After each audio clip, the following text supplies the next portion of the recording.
The Feast is a horror fantasy film. Now, I didn't know anything about this film at all. Honestly, I literally saw a poster of it at a smaller independent theater in my city. And it's a Welsh film. Didn't know anything about it. Literally just put a hold on it, put it in, didn't watch any trailer, don't know what it's about. This is a slow burn movie, so be forewarned. Nothing really happens for the first hour of the film.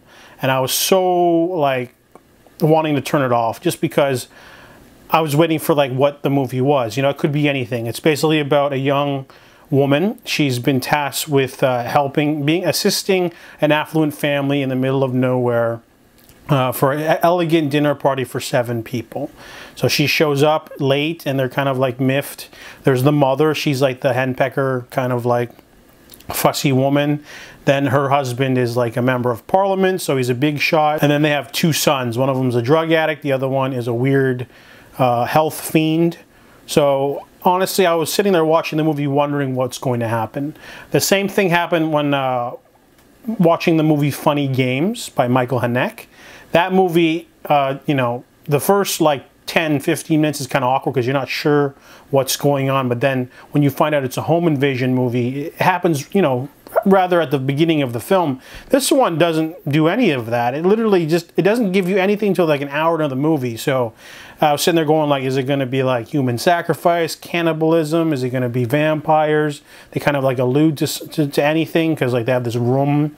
And, you know, by the end of the movie, you do find out what it is. I don't want to say what it is, but basically it's a slow build up and all of the payoffs in the last 20 minutes.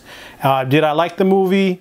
I thought it was a little ghastly and creepy at the end, but it wasn't really worth the wait. The characters are very thin. The movie, you know, has this weird mystical folk horror kind of like deal going on. But overall, if I knew what it was, I probably wouldn't have watched it. You know, there's some gruesome imagery, but overall, it's a very. It reminded me a lot of Gretel and Hansel. If you like that movie, then you'll like this one, or Hazagusa, the Witch's Tale, or whatever. But overall, this movie, you know, just didn't really do it for me. It had some cool flourishes here and there, but I didn't feel like it delved into the story too much. It kind of put all of its eggs at the end of the movie in the basket. So I give The Feast a 5 out of 10.